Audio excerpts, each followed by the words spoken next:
Dando continuidade, então, à banca de defesa de doutorado da Natália Scotuzzi, eu passo, então, a palavra à professora Marisa Gama Calil, da UFO. Mais uma vez, agora agradecendo pessoalmente e especificamente, obrigado, Marisa, por ter aceitado participar da banca e pelas contribuições que vai trazer a Natália. A palavra é sua.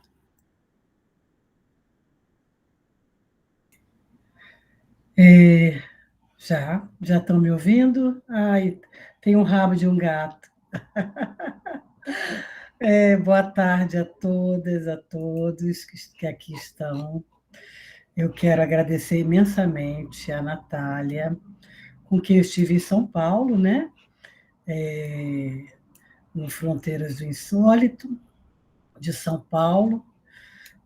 Nos encontramos lá. Quero agradecer a Natália, quero agradecer ao Cido por esse gentil convite, né? Pelo prazer de ler a tese da Natália, que eu já citei hoje de manhã na minha palestra no evento do Flávio, né? Do Nós o Insólito. Né? É uma pena a gente não tá presencialmente, né? Para dar aqueles abraços apertados, igual a gente se deu lá no Rio, não é, Cláudio? Lá em Niterói. É, e Mas é sempre bom estar aqui, sabe? Vê-los, vocês que são pessoas muito especiais para mim. Né? Deixa eu colocar aqui o tempo para marcar, fazer igual o Júlio, porque senão a gente acaba, se a gente vai olhando só pelo reloginho, a gente acaba perdendo tempo.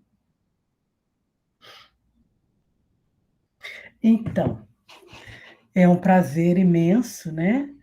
Participar da banca, né? De uma tese como o Cláudio e o Júlio já pontuaram muito bem, de uma tese gostosa de ler. Não é? A Natália ela vai nos conduzindo muito bem para a ideia que ela quer do terror cósmico, né? E, ao mesmo tempo, com o poder de análise, como ressaltou o Júlio, as análises são muito bem feitas, elas nos conduzem, né? Para rever aquilo que a gente não conhece, que a gente já conhecia, ou até pensar sobre algumas situações que a gente não tinha pensado ainda, que estão aí nessa questão do terror cósmico, né? Então, a Natália, ela delineia o conceito, né? A partir de uma revisão sobre o assunto. Então, eu penso que a Natália ela chega a delinear o conceito, apesar de já haver, porque o que há é que, em alguns casos, a gente vê que a expressão terror cósmico aparece usada meio que aleatoriamente, né? E que o horror cósmico é a expressão mais usual. Então, a Natália ela vai fazer a revisão muito bem feita sobre o assunto, né? Aponta que a noção de horror cósmico é mais frequentemente usada e vai defender a noção de terror cósmico e defende, eu diria que muitíssimo bem ao longo da tese. Quero desde já parabenizar a Natália, seu orientador, o Cido, pela realização de um trabalho tão potente. Sobre essa, aqui eu já vou pontuar uma coisa que eu falaria mais para o final, que é, caso não dê tempo, que é sobre exatamente essa relação com o leitor, a do efeito propriamente dito, certo? Esse efeito seria apenas o da aniquilação, né? Eu vou depois, tendo tempo, pontuar isso. Foi a parte que eu fiz mais perguntas ao longo da tese, tá? No resumo, Natália, o que eu vou fazer aqui é pontuar algumas questões, tá? Caso passe alguma coisa, pode mandar mensagem para mim depois. E é claro, são coisas que eu vi na minha leitura, né? Mas que, é claro, você vai sentar com o seu orientador e vai ver aquilo que deve ou não levar à frente para fazer uma revisão. Bom, no resumo, eu acho que você tem que situar melhor a base teórica, tá? Porque você vai jogando os nomes dos autores, dos teóricos, e falta determinar, eu acho que é muito importante. Por exemplo, você está aqui o exemplo do Iser, né? Do Wolfgang Iser. Em que ele ancora, teoricamente, a tese? A questão da estética da recepção, mais especificamente do efeito estético. Né? Então, os autores que vão te ancorar sobre a questão do sublime, seria bom você fazer isso para já ir delineando. E concordo também com a outra coisa que eu escrevi sobre o resumo, é a ideia do terror cósmico, já tem que aparecer aqui, logo de cara. Tá? Bom, na página 13, você vai dizer que um dos pontos chaves no efeito da literatura fantástica é a questão da hesitação ou ambiguidade. Né? Aqui, Natália, são questões assim pequenas, mas eu acho que é importante que se diga da literatura fantástica enquanto gênero. Tá? Então, do gênero fantástico. Tá? E eu não diria que é um dos pontos-chave, não, é um dos pontos-chave. É o ponto central, principal. Pois é dele, por exemplo, que deriva a distinção entre fantástico, estranho e maravilhoso. Né? Então, seria, se quiser determinar mais ainda, tá bem?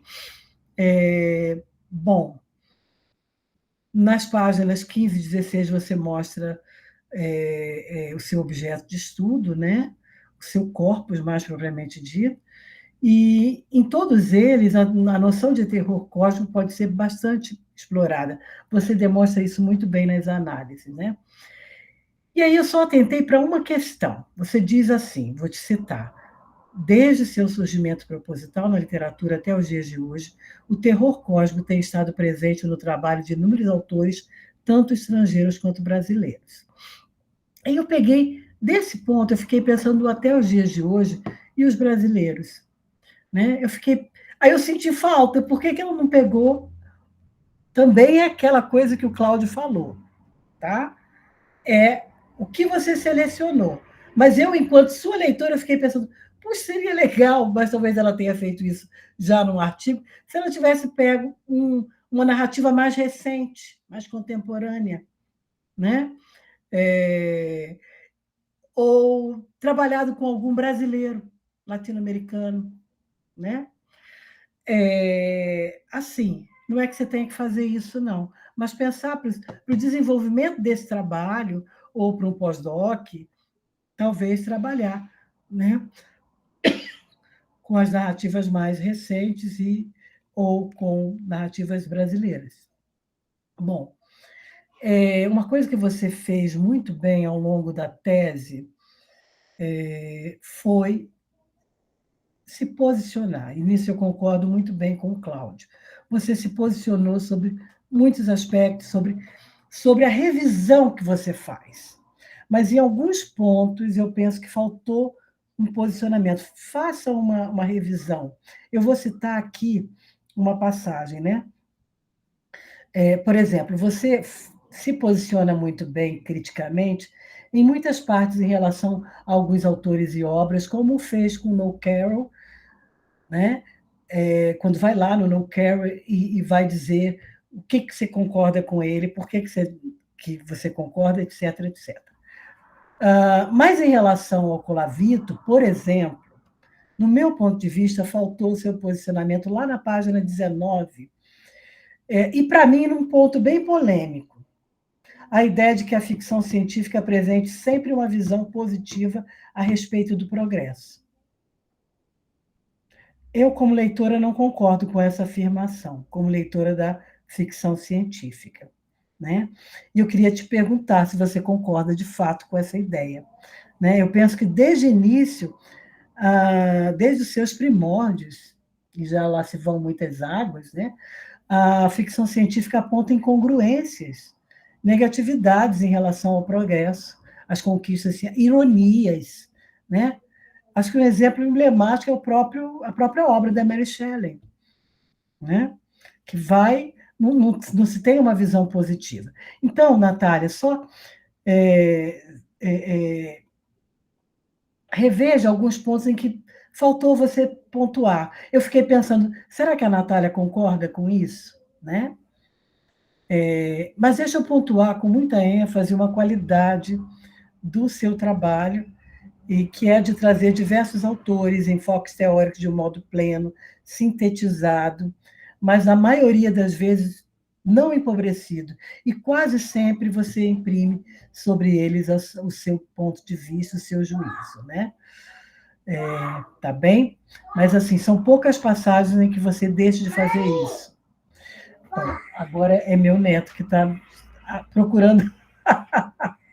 Filho, a mamãe está para lá. Só um instantinho. Maísa, eu estou no meio da minha fala.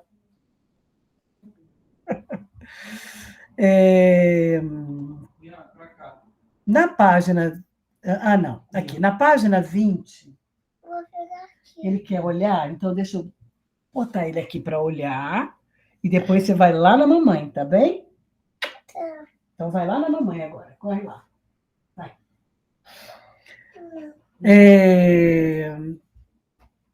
Na página 20, por exemplo, você diz assim, Davi Roas... Peraí.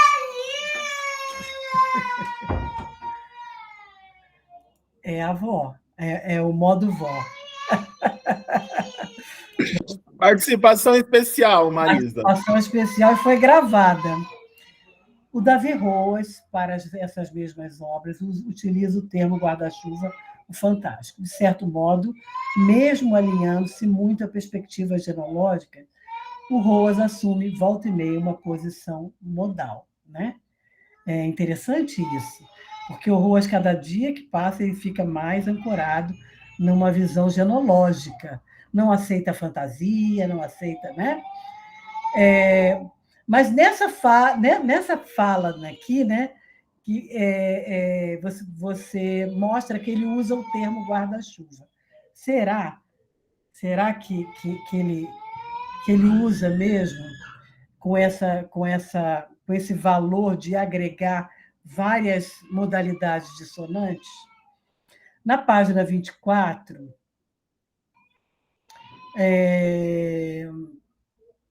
você vai dizer assim, é uma citação do Lovecraft, eu não sei falar Lovecraft tão bonito como o Zanini. Se ele provoca ou não no leitor uma profunda sensação de pavor e de contato com esferas e forças desconhecidas. Isso se aproxima do pensamento de outro importante teórico do gênero fantástico, né? O Todorov. Daí você discorre que a aproximação se dá porque ambos se ancoram numa instância da recepção. Você explica isso nessa passagem. Depois você explica muito bem que eles se distanciam porque, no caso de Todorov, trata-se de um leitor implícito, considerado instância narrativa. Já Lovecraft tem em mente o leitor real, ou seja, o conjunto de leitores da obra. A minha primeira ponderação a esse respeito, né?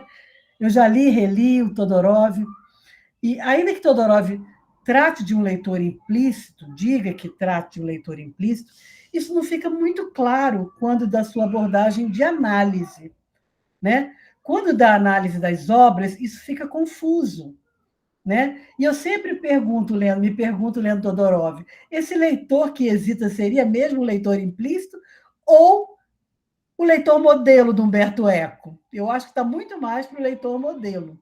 Eu tenho ainda que escrever um texto sobre isso. Né? A segunda ponderação. Penso que cabe você fazer outra distinção entre Todorov e Lovecraft.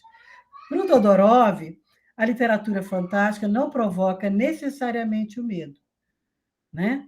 Mas sempre a hesitação. E para o Lovecraft, o medo é condição obrigatória, né?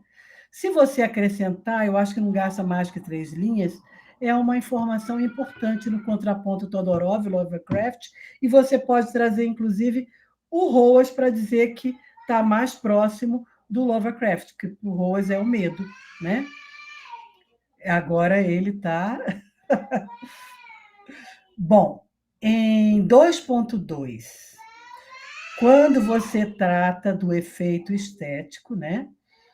Essa parte que eu fiquei pensando um pouco mais. Aliás, quando eu recebi a sua tese para ler, Natália,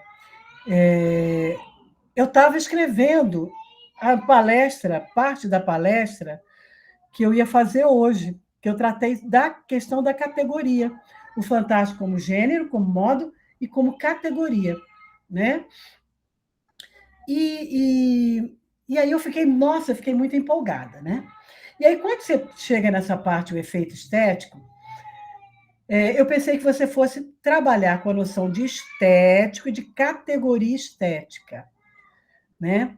Você vai, mas eu acho que você vai pelas bordas, você não vai no centro.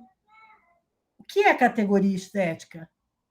Você não vai no cara que, a partir de um diagrama, ele vai dar corda para outros, inclusive para o Burke e para os outros, que é o Etienne Sorriot, né? Ele tem ai, agora eu já levei para lá o livro. Ele tem textos onde ele vai tratar das categorias estéticas, das categorias clássicas, românticas e menores, né? Então, mas aí você não foi a Sorriot. Eu acho que assim, não precisaria muito, sabe, Natália? É claro que você pode pensar assim, mas ela queria que eu fizesse uma coisa que eu optei por não fazer. Mas você trabalha, no meu ponto de vista, com categoria estética. Então, acho que é legal, pelo menos, citar. Você pode ir aos comentadores do Sorriot, mas cita o cara, entendeu? Você foi a teóricos e comentadores que exploraram mais uma categoria estética que é a do sublime. Óbvio, e você está certa nisso, porque o sublime é a categoria estética que se aproxima do terror cósmico.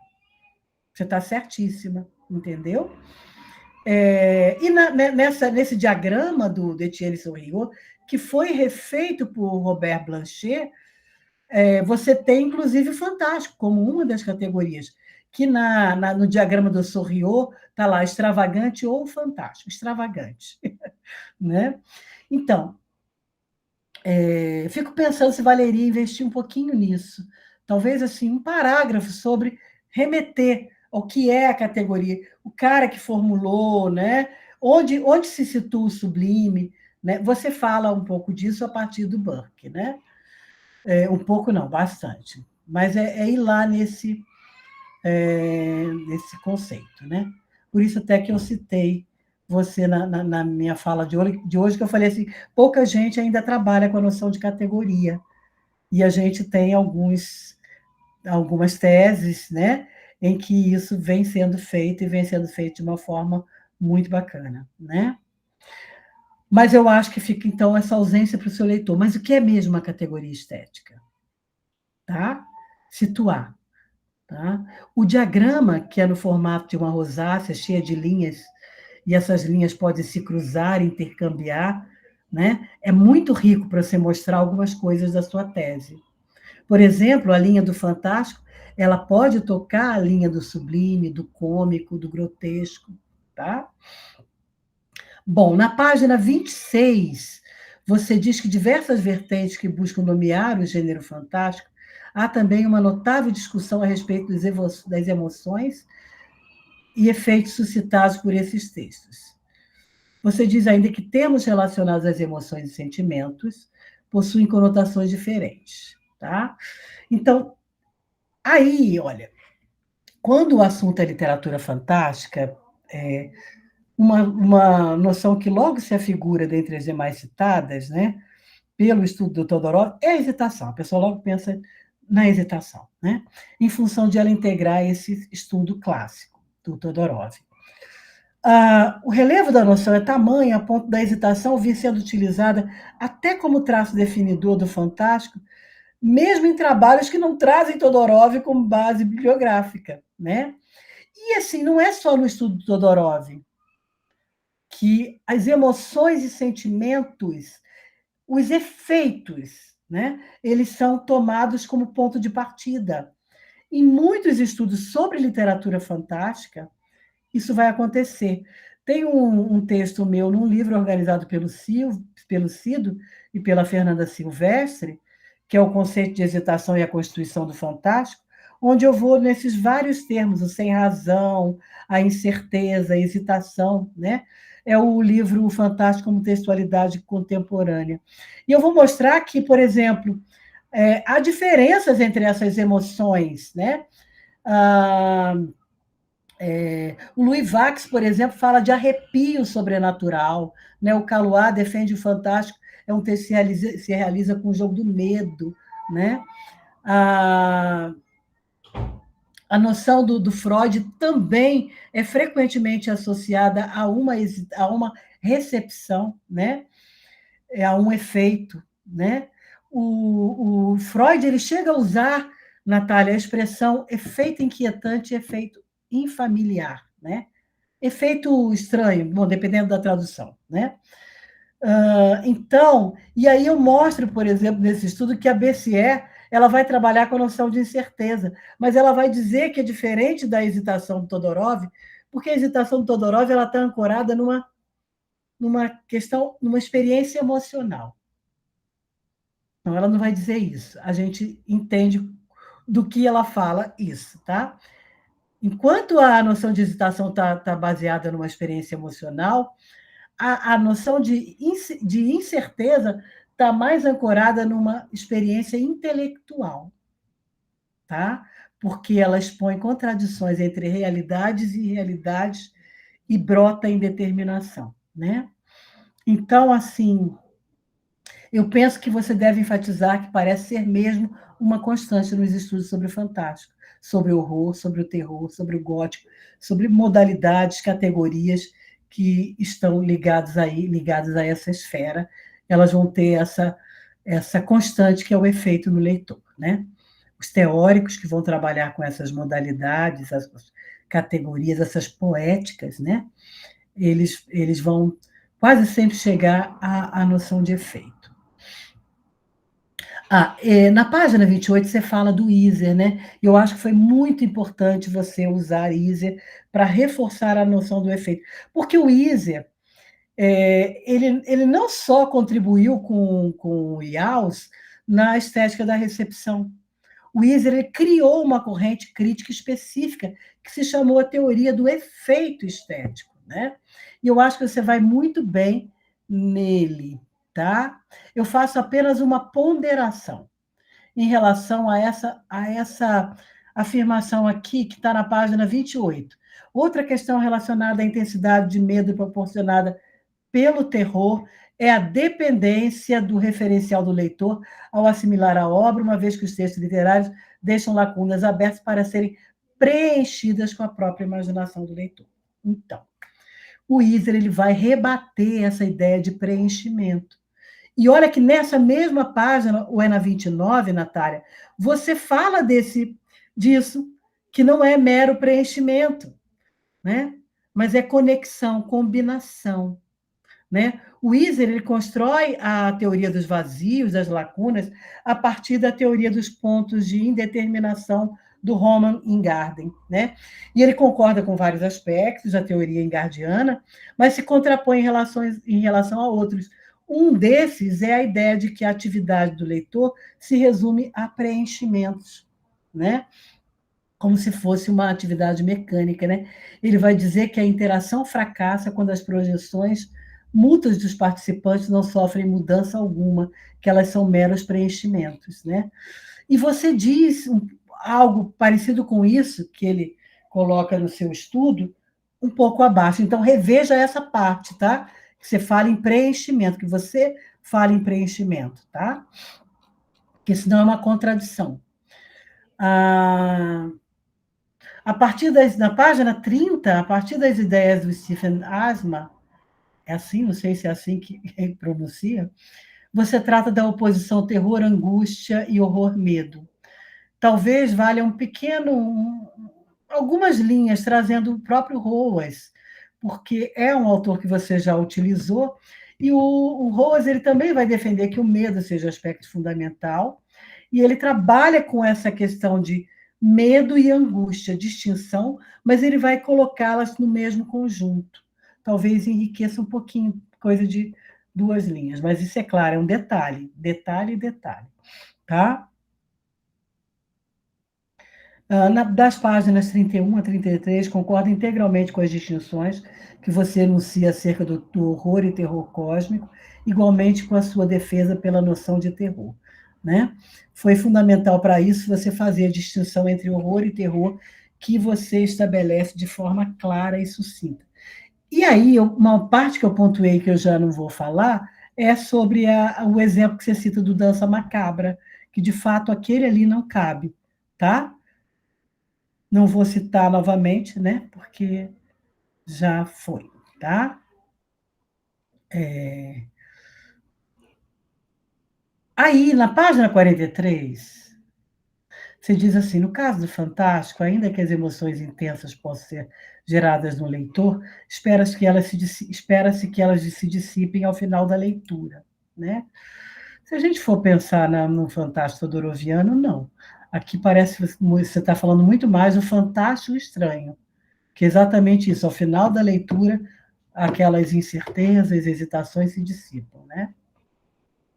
E veja, se considerarmos o modo fantástico, sustenta-se menos ainda, porque o modo fantástico agrega várias modalidades, inclusive, como defende Felipe Furtado, o terror e a ficção científica, né? Aí, aquela questão que o Júlio explanou, eu concordo com ele, né? Acho que você vai muito bem quando você está ali no campo da personagem, mas quando você vai para o campo do leitor, você tem que tomar alguns cuidados, não em todas as partes, não, tá? Mas em algumas partes. Eu acho, por exemplo, na página 44, complicada essa diferenciação no Fantástico o leitor volta à segurança e de que no terror cósmico o distanciamento é corrompido e o si jamais vai embora, né? Eu fiquei imaginando aqui, dentre várias coisas que o Júlio falou, mas me veio logo à mente lá aquilo que o Hitchcock fala, né, em relação à ficção do medo, de o leitor poder dar umas piadinhas sem pagar o preço. Não é assim? Né? Não se aplicaria também ao terror cósmico? Será que é tão retumbante assim que o terror cósmico vai levar a uma angústia total e infinita, né? Então, repensa essas passagens. Talvez, Natália, eu fiquei pensando assim, nas passagens em que você procura delimitar mais uma diferenciação, especialmente em relação a essa questão da recepção do leitor, desse efeito, fica. O leitor da sua tese pode se perguntar, mas é isso mesmo? Será que eu vou entrar num labirinto sem saída se eu fizer uma leitura de uma narrativa com terror cósmico, né?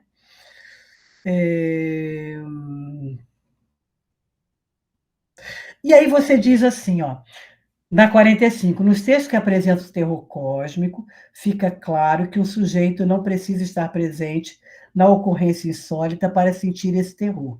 Basta que descubra também o que existe no além. Assim, os limites entre personagem, testemunha e leitor se tornam menos nítidos. Tudo bem que nas narrativas fantásticas haja muita incidência do narrador em primeira pessoa, né? Mas há muitas outras narrativas onde não há aquele que escuta de alguém, ou, enfim. Né? O que eu fiquei pensando aqui? Sabe o que eu pensei aqui? Nas narrativas amazônicas sobre alguns monstros, como as narrativas do Mapinguari. Uma vez, os meus alunos recolheram um número bem significativo dessas narrativas. E nelas, sempre quem contava era quase sempre alguém que escutou a história de uma pessoa próxima, como o pai, o tio, o vizinho, sendo que essa pessoa próxima viveu um encontro assustador com o monstro. E o tom que fica é sempre de que uma pinguari está ali, é uma ameaça a todos. Então, será que é uma exclusividade? Nessa passagem, parece que é uma exclusividade do terror cósmico. E não é. Tá?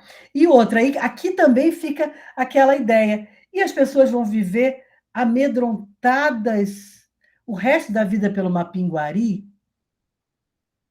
Entendeu? Bom, numa outra passagem da 51, você fala novamente de lacunas, de preenchimento de lacunas, rever, tá? Essas passagens.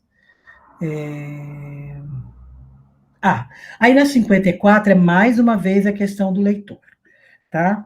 Eu já trabalhei, Natália, muito com a estética da recepção. Minha tese é sobre a estética da recepção.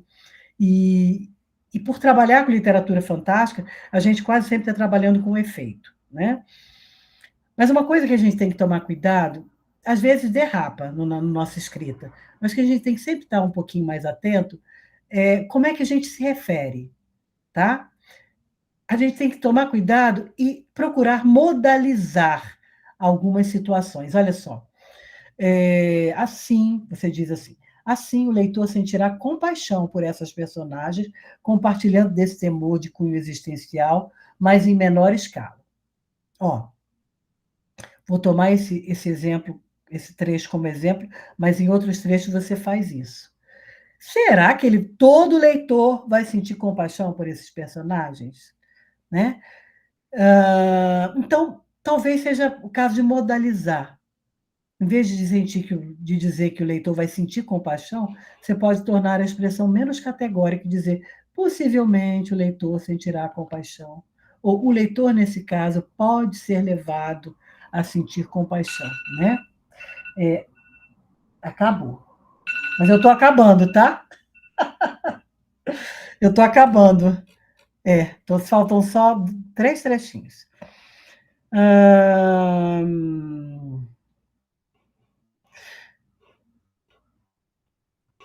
Na página 79, você diz que as ideias do personagem não passam de suposições, pois em que a entidade realmente consiste, ele jamais saberá.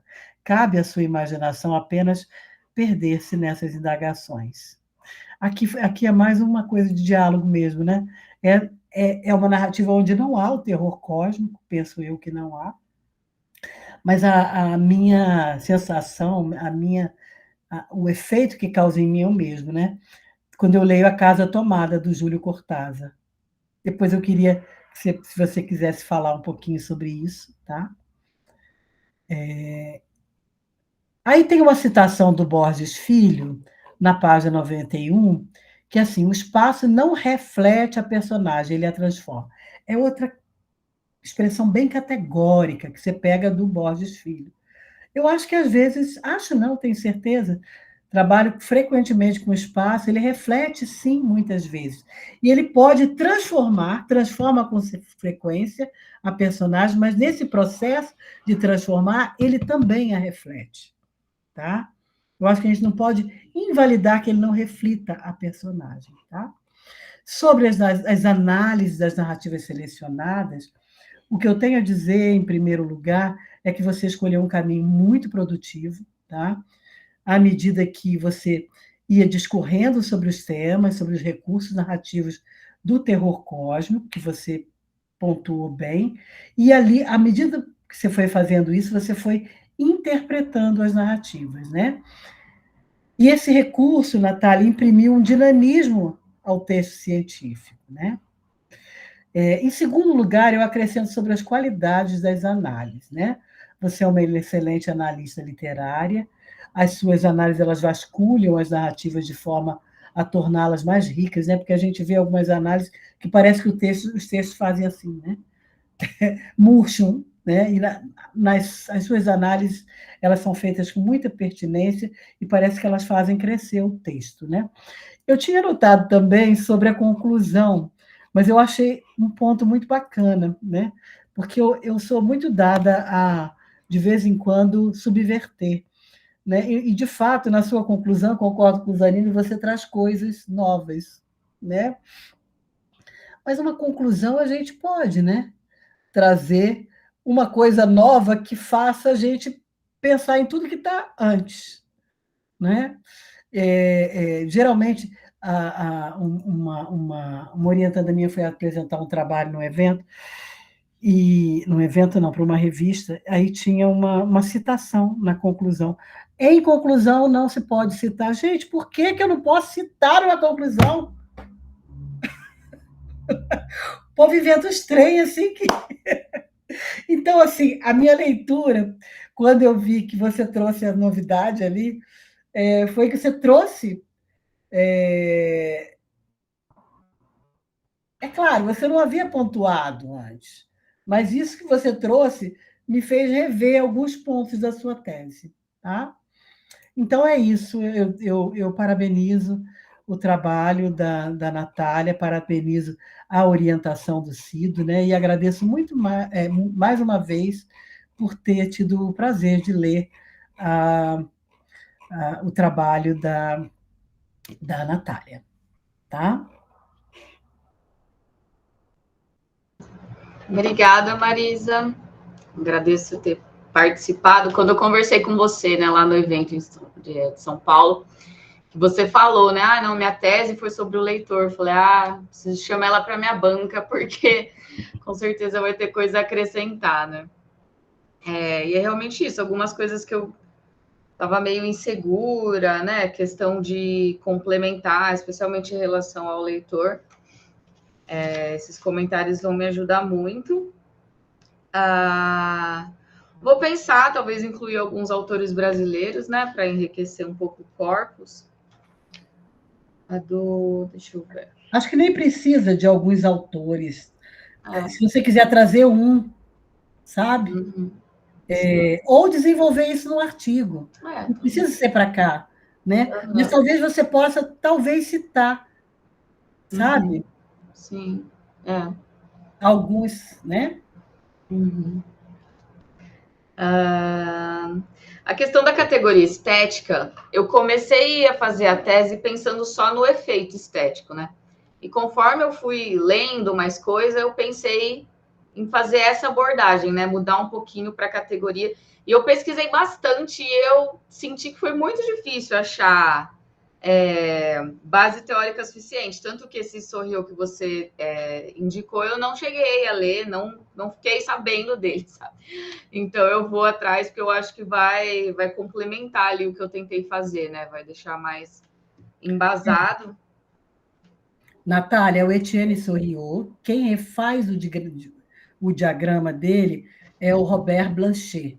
Tá. E sabe aquele livro, se vocês não têm, eu posso passar, mas eu acho que vocês têm, é aquele livro organizado pela Maria João, O Fantástico. Você tem sido ele digitalizado? No artigo da Maria João, você não tem digitalizado? Então me peçam que eu passo para vocês. No artigo da Maria João, ela retoma Etienne Sorriot e retoma Robert Blanchet. E aí ela traz o gráfico, tá? Ela traz o gráfico. O Etienne Sorriot, ele trabalha com a noção de categoria estética, em vários trabalhos dele, chaves de estética, o vocabulário de estética, que não tem uma edição, uma tradução brasileira, tem uma tradução espanhola que é Dicionária Cal de Estética, onde ele tem um verbete, inclusive, para fantástico.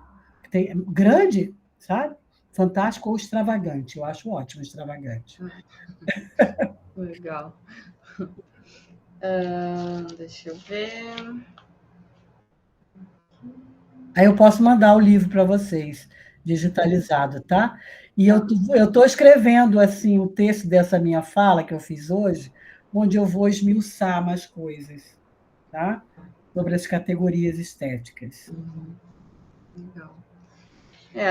Assim como o Júlio comentou, eu preciso rever o jeito que eu falo do terror cósmico, como se algumas coisas fossem exclusivas a ele, né?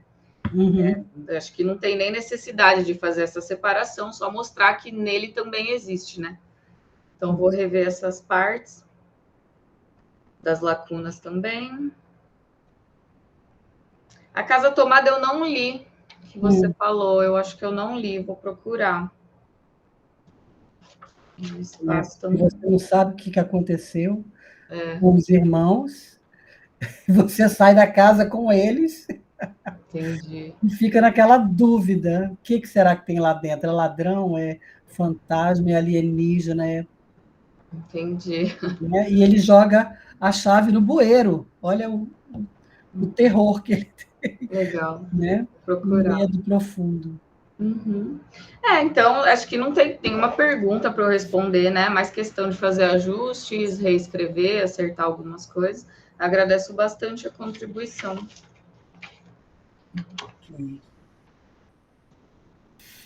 Marisa, satisfeita? Muitíssimo. Então tá bom. Natália, mais alguma coisa, alguma questão que você queira colocar ou perguntar para a professora Marisa? Por enquanto não. Depois, quando eu começar a reorganizar as ideias na cabeça, daí começa a surgir, né? Com certeza. Então, eu passo a palavra ao querido André Cardoso, da UF, com agradecimentos específicos por ter aceitado o André participar dessa banca, pelas contribuições que vai trazer à pesquisa da Natália. A palavra é sua. Bom, primeiro eu já vou fazer assim, murchar um pouco o meu balão, porque eu acho que eu não vou trazer grandes contribuições, porque muito do que eu vou dizer, na verdade, já foi dito, né, a desvantagem de ser o último. Agora, eu vou acabar me repetindo para poder dizer alguma coisa, talvez eu consiga falar de alguns ângulos que talvez facilitem até você retomar alguns pontos ou acrescentar, né, porque a gente fica muito achando que o trabalho de doutorado é um fim do caminho, mas não é. Na verdade, ele é um início de caminho, de vários caminhos que você vai trilhar ainda. E eu acho que isso é uma coisa, na verdade, muito positiva no seu trabalho, que ele mostra muitas possibilidades de ampliação, de maiores investigações para o futuro, o que quer dizer que você está mexendo com uma coisa que tem substância, porque senão ele não levaria a nada. E eu acho que tem várias coisas aqui que você já aponta. Enfim, então, depois de já furar o meu balão, eu queria agradecer, sinceramente mesmo, pelo convite de participar da banca, pela confiança, né, no que eu poderia trazer de colaboração, e porque, de fato, foi uma tese muito prazerosa de ler. Eu acho que é sempre importante marcar isso, então vou repetir, uma tese que flui bem, que mostra um argumento sólido, por mais que, a meu ver, também tenha que... Enfim, seria legal fazer alguns ajustes e também trabalhar mais adiante, né, em algumas das possibilidades que você abre. Eu acho que a tua leitura é bastante ampla, eu acho que um grande mérito é realmente trazer esses outros autores que trabalham com o terror cósmico, sem necessariamente declarar que estão fazendo isso, né, tomar isso como um princípio estético, explicitamente, como Lovecraft faz. Eu acho muito legal você mostrar que tem outras inflexões. Eu acho que valeria a pena até você trabalhar isso em futuros artigos, tomar mais tempo para realmente focar em determinados autores, para aprofundar coisas que não tem tempo de fazer numa tese, até correndo o risco dela, né, como é que dizer? Se esgarçar, né? Ficar dispersa. Na início eu vou fazer aquela coisa do examinador pentelho. Você acrescenta lá nas suas palavras-chave o Algernon Blackwood. Eu fiquei assim, bom, por que esse? E não outros, entendeu? Uma coisinha assim pequena, mas eu fiquei, mas vai ter um capítulo inteiro sobre Algernon Blackwood e tal. E, bom, você fala bastante dele, mas não chega a tanto, né? Então, rever ali eu acho que é legal, porque parece bobagem, mas são pistas que a gente deixa para quem vai usar a tua tese como uma fonte no futuro, né? Bom, então algumas questões assim que eu acho que me inquietaram e potencialidades que eu vejo que talvez são espaços, que eu acho que essa altura é até o mais válido, mostrar possibilidades de que você possa vir a fazer no futuro a partir dessa tese. Então, algumas coisas que eu vou falar talvez pudesse já estar nela, outras, e aí eu vou repetir muito, que a Marisa e o Júlio falaram principalmente, vamos falar do Heitor, um pouco do que o Zanini falou também, e apontar também para outras possibilidades, para potencialidades. Bom, então deixa eu tentar seguir mais ou menos. Eu nunca faço apontamentos muito organizados, senão eu vou pedir um pouquinho de paciência. Eu acho que o principal problema para mim, que não invalida a tua tese, tá falando assim, dos problemas que eu detecto, acho que uma coisa que merecia atenção e dá para você mexer, o que a Marisa falou, às vezes uma questão de modalização talvez mude isso,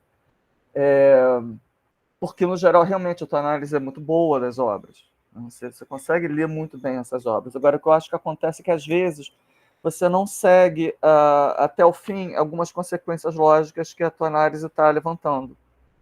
Já vou explicar um ponto que eu acho que é importante, que a Marisa já mencionou, mas eu queria aprofundar um pouquinho, detalhar um pouquinho, porque acho que é uma questão importante que você poderia trilhar e você já trilha um pouco. É só, sabe, realmente se entregar mais a ela um pouquinho. Que é essa questão do leitor. Realmente aí eu acho que embaralha. E a culpa não é sua completamente. Eu acho que é um problema que vem desde os textos clássicos sobre o sublime. Do Burke, por exemplo. O Burke faz muito isso. Ele está falando, na verdade, do sublime natural.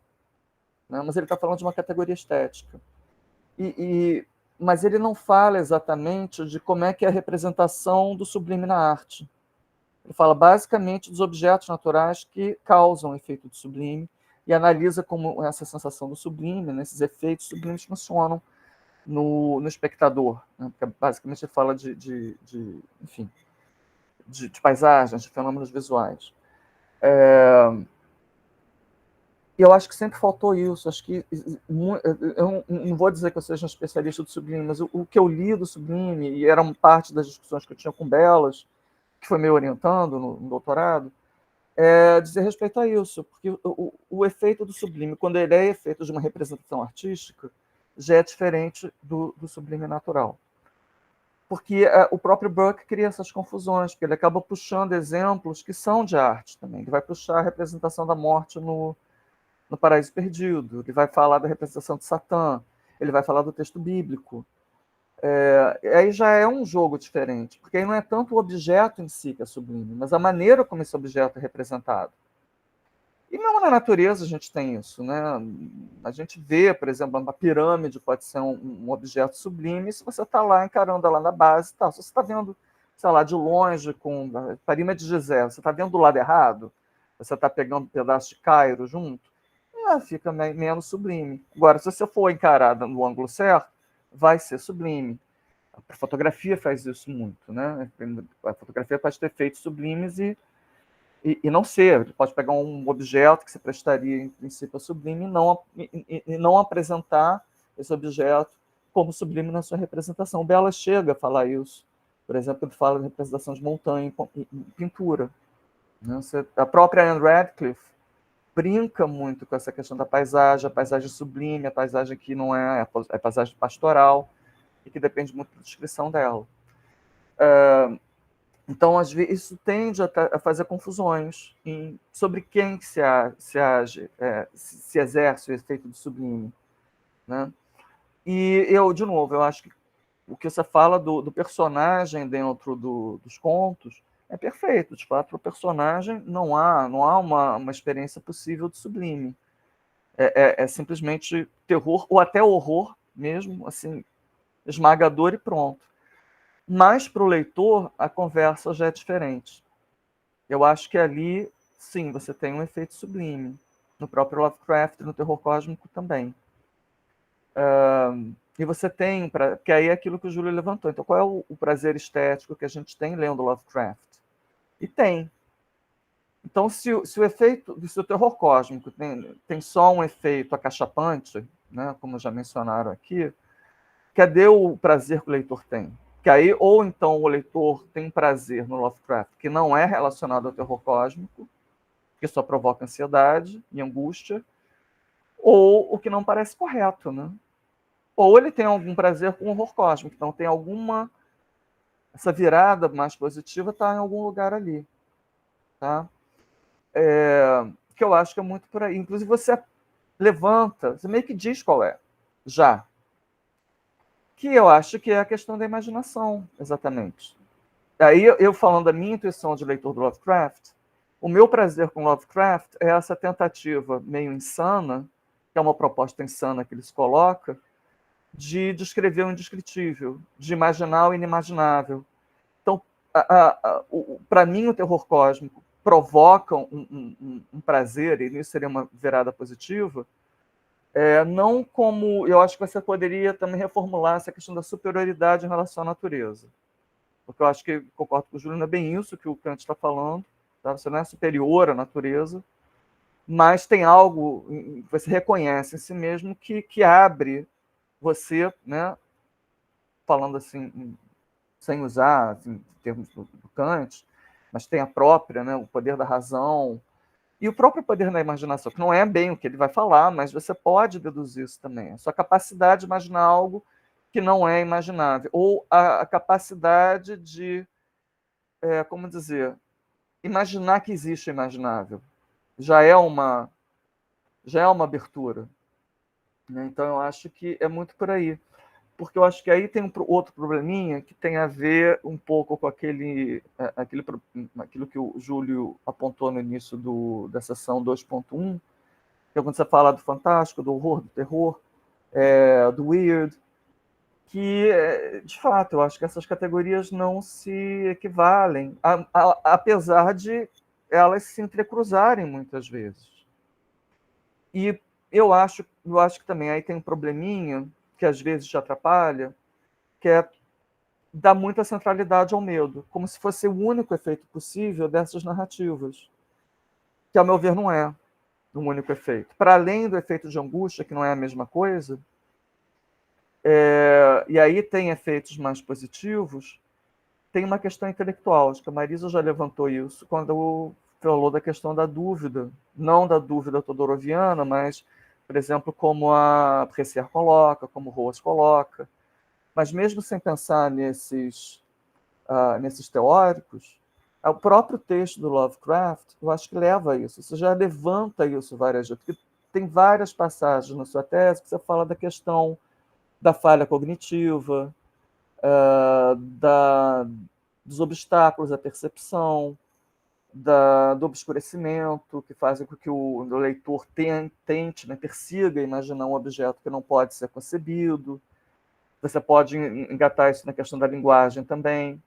E aí talvez seja interessante você ler alguns textos sobre o excesso na literatura.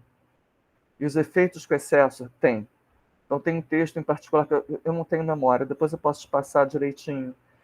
Mas o título talvez alguém se lembre aqui, é um artigo cujo título é algo como tudo que é em excesso é insignificante.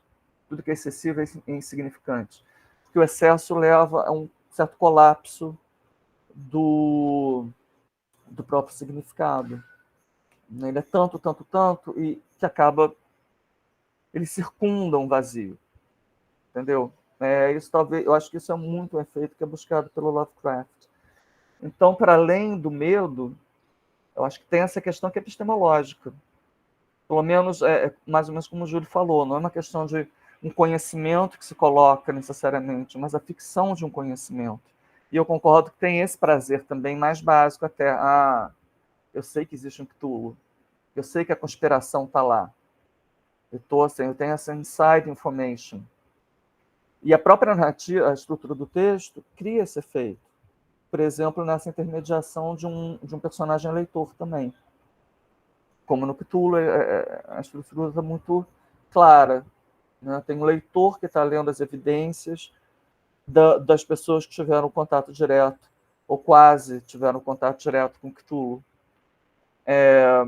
Então, isso coloca a própria leitura e a constituição do conhecimento como um problema que é um tema da narrativa. Então, isso também já te dá uma base legal para você trabalhar isso, porque eu acho assim, não me convence completamente, não me convence essa distinção do terror cósmico e do sublime enquanto categorias estéticas diferentes. Eu acho que você não apresentou argumentação suficiente para isso. Porque se você pensa na recepção do leitor, eu não consegui ver uma diferença de efeito radical entre sublime e terror cósmico. Tá? No personagem, sim, mas não no leitor. E o efeito estético acontece no leitor, em princípio. Você pode até fazer uma leitura tripartite aí, pode ser interessante. Como você já fez, a reação do leitor diante do terror cósmico, a reação desse personagem leitor, esse personagem investigador, e aí seria também interessante ver o valor simbólico da investigação, do ato de investigar, que já aponta para uma questão epistemológica, né, desvendar um segredo, desvendar o que se oculta. O texto do Mieville sobre o weird já aponta para isso também, essa intuição de uma outra realidade por baixo da realidade. Tá? E o leitor mesmo. E aí tem que ter cuidado com algumas coisas. Porque muitas vezes, e aí talvez seja uma questão que você já possa modalizar, ou às vezes até eliminar, quando você fala da reação do leitor. Você está falando do leitor, me parece, não o leitor implícito, ou o leitor ideal, ou qualquer que seja exatamente o conceito com que você trabalha, mas o leitor empírico, o leitor que de fato lê, não o leitor real. E aí me parece que você tira conclusões que não tem como aferir. Deixa eu ver, por exemplo, aqui, acho que logo na página, logo no resumo, deixa eu ver aqui se é o melhor, eu peguei mais de um exemplo. A perspectiva tomada neste trabalho fez com que o terror cósmico se configurasse a partir dos efeitos que causam em seus leitores. Neste caso, os sentimentos comumente transmitidos são os de medo, ansiedade e estranhamento. Mas como você vai aferir que isso é o que de fato acontece? Isso parece ser o que o texto se propõe a fazer, ou o que o Lovecraft, por exemplo, se propõe no seu texto teórico, sobre o que ele chama de horror cósmico. Mas o texto, de fato, faz isso e mais. É isso mesmo que o leitor sente? Eu posso dizer, a minha experiência subjetiva de leitor, que não sinto grandes medos com Lovecraft, não. Até porque tem um efeito ali, né, do próprio excesso de linguagem, do excesso da reação, ou a própria descrição de monstros, que não é bem isso que me pega, assim, um horror, terror. É mais essa coisa de tentar imaginar o inimaginável. É o próprio fascínio que eu tenho de ver como é que ele tenta lidar com isso. Né? Esse turbilhão de palavras que é o Lovecraft. Então, acho... E tem outros pontos também que você faz, assim, por exemplo, justamente quando você fala do efeito do terror cósmico no leitor, eu acho complicado, porque você parte do princípio que sim, a gente vai ficar tão assustado quanto o personagem, ou um pouco menos, né? Já que a gente não está ali, a gente tem esse distanciamento. Mas aí, se eu sinto simplesmente, de forma mais atenuada, mais ou menos a mesma coisa que o personagem sente, não sei até que ponto, acho que o Júlio também levantou isso, eu continuo tendo uma experiência estética, propriamente. Né? É uma experiência emocional, talvez, mas não estética. O tipo de distanciamento estético é diferente, como o prazer estético é diferente, como, né, o efeito estético é diferente. Então, eu posso ter um pouquinho de medo, eu posso ficar... E medo do quê também? Né? Em algum trecho dá a entender que você, por exemplo, o leitor vai ler um relato como Cthulhu e vai ficar se perguntando, mas e se existisse de fato um Cthulhu? Eu não sei, eu acho que isso é uma leitura um pouco literal, porque se eu tenho um medo aí, não é assim do Cthulhu, mas daquilo que o Cthulhu simboliza, que é o fato de eu não ter compreensão do universo. Porque pode ter áreas do universo que têm até leis físicas que são diferentes. Ou porque a própria vastidão do universo impede que eu consiga entender o que é o universo. Quer dizer, a gente já vive o terror cósmico, de certa forma. A gente sabe que é pequeno em relação ao universo. E aí, talvez, para te ajudar também, que eu acho que é uma coisa que também você devia pensar, principalmente quando você fala do weird e faz a ligação, ainda que você tenha todo o cuidado de mostrar que o weird é uma coisa, o terror cósmico é outra, eles podem estar juntos, mas também não precisam estar. Mas pensando também muito na obra do Lovecraft, é que é uma obra que mistura gêneros diferentes, e o weird também faz muito isso. Você foca muito no terror, ou digamos assim, no horror, né, como um nome do gênero. Mas é ficção científica, por exemplo. Ela complica um pouco enfim, todo o mecanismo simbólico do conto. Há convenções da ficção científica que são utilizadas no Lovecraft que vão alterar um pouco esses efeitos, que vão acrescentar algo que não é só medo. Você chega a falar em algum momento do Wonder. Eu acho que tem algo de Wonder também. Ou de outras questões que estão mais relacionadas à ficção científica. Então, eu acho que seria interessante você pensar também nesses outros gêneros que estão entrecruzados e que vão embaralhar um pouco esses efeitos ou tornar esses efeitos mais complexos.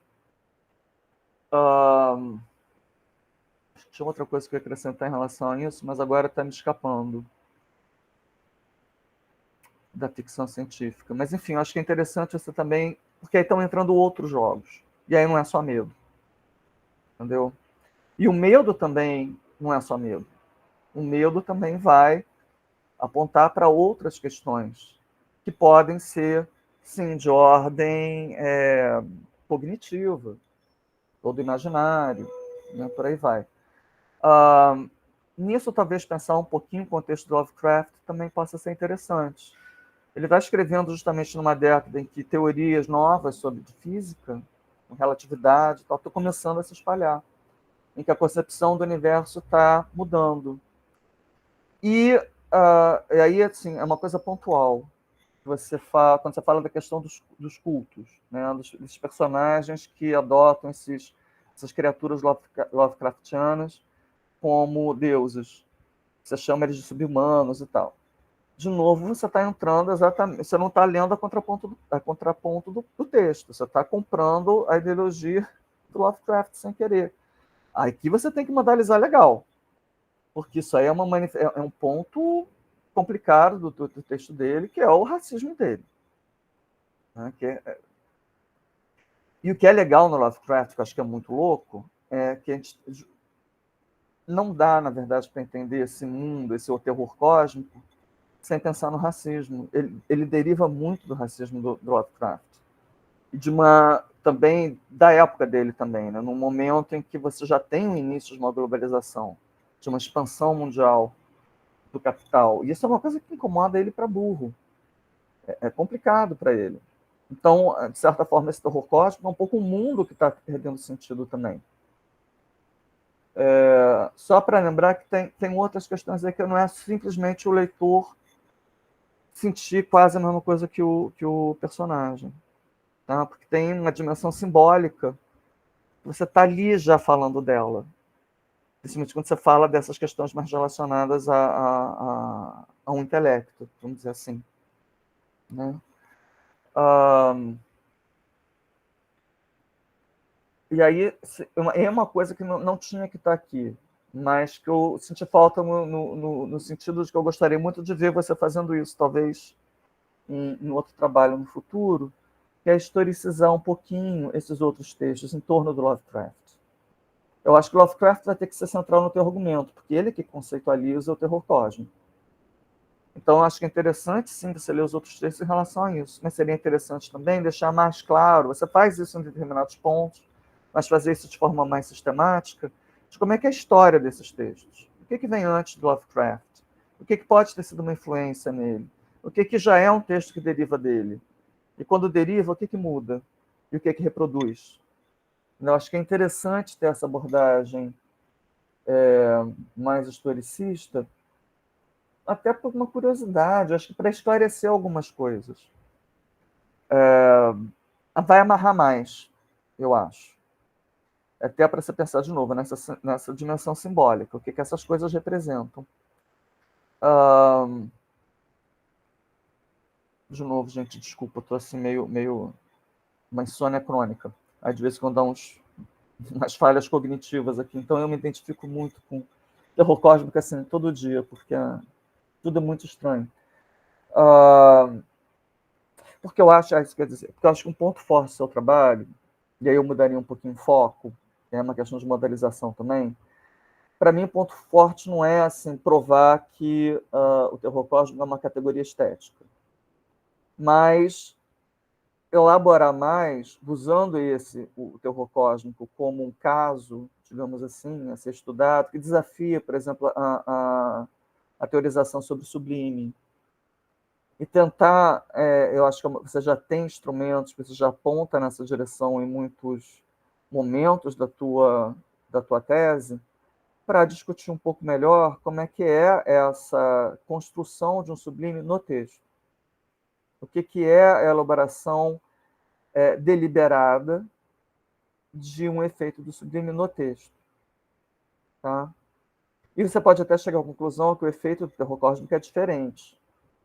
Mas aí você tem que acrescentar alguns argumentos para mim, porque para mim ainda não convenceu. Até porque estruturalmente, assim, em termos de estratégias formais que você aponta, as estratégias formais são as mesmas, no sublime e no terror cósmico. De certa forma, o Lovecraft potencializa, levando assim, ao limite em que está a ponto de arrebentar. Você tem que imaginar literalmente o infinito. Você tem que imaginar literalmente a pequenez humana. Tá? E nisso eu também gostei da sua conclusão. Meu raciocínio assim, parece meio torto, mas é porque você fala justamente da questão da religião, que é uma coisa que me interessa também no Lovecraft. Que eu acho que ele está trabalhando com uma espécie de experiência religiosa deslocada e meio que degradada. Como num mundo em que você perde, né, a religião perde a sua centralidade, a sua capacidade de guiar, por exemplo, toda uma estrutura simbólica e toda uma visão de mundo, como é que ela fica? Será que não tem um resto desse sentimento religioso que precisa ser colocado em algum lugar? Eu acho que os textos dele também conversam sobre isso. Eu já estou pertinho de terminar o tempo, eu acho que eu vou parar por aqui. Eu ia também propor uma conversa, Natália, mas sabia que isso ia acontecer, eu começo a despejar e aí me perco, mas enfim. Então, a minha pergunta para você seria essa, exatamente. Você não vê aí também uma questão epistemológica sendo trabalhada no texto? Quer dizer, como se fosse uma questão central ou não, que não é só sobre emoção, é também sobre conhecimento. Né? Gente, é isso, vou parar aqui. E desculpa as 1000 repetições, gente, mas é que realmente...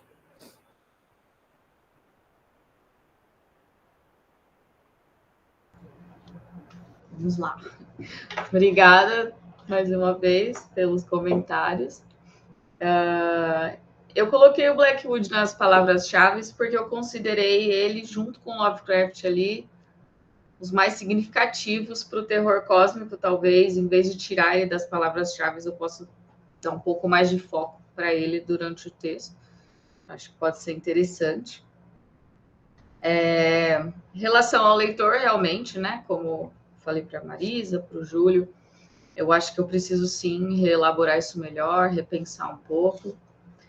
Inclusive, não tinha pensado nessa questão que o próprio Burke também já não define, eu acabei meio que também não definindo, sendo que minha proposta era definir, mas no final essa parte ficou um pouco incerta, né? A questão do prazer tá na imaginação, eu gostei muito, eu não tinha pensado nisso, né? Nessa coisa que é o que o leitor acaba fazendo, né? Cada um do seu próprio jeito. Acho que isso é bem legal, vou incorporar essa ideia. Eu não tinha a intenção de dar tanto foco ao medo, assim, vou rever como que eu coloquei essa questão do medo, ver como que dá para retrabalhar isso. A questão da ficção científica, deixa eu ver, acho que eu tinha mudado para cá.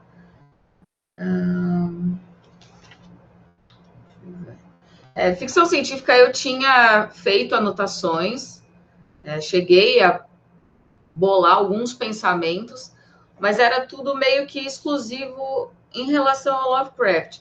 E daí, como eu queria fazer uma proposta de apresentar o terror cósmico de uma forma mais genérica, eu acabei optando por deixar de fora isso, porque nos outros autores não vejo tanto isso, né? Quem tem mais um comprometimento, né, com a parte da ciência, da ficção científica, é o Lovecraft, entre os que eu tinha selecionado. Então, como era uma coisa mais só dele, eu achei melhor deixar ali de fora, mas posso rever também, talvez colocar em alguma parte. E essa questão do conhecimento, de tudo isso, sim, a minha dissertação de mestrado foi sobre a ciência no Lovecraft, né?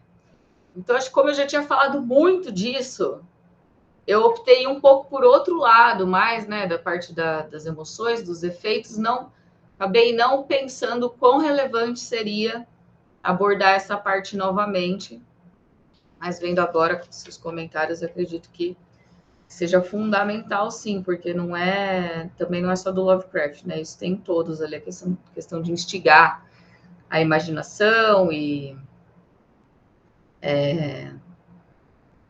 isso é bastante importante em todos os contos que eu selecionei, eu acho.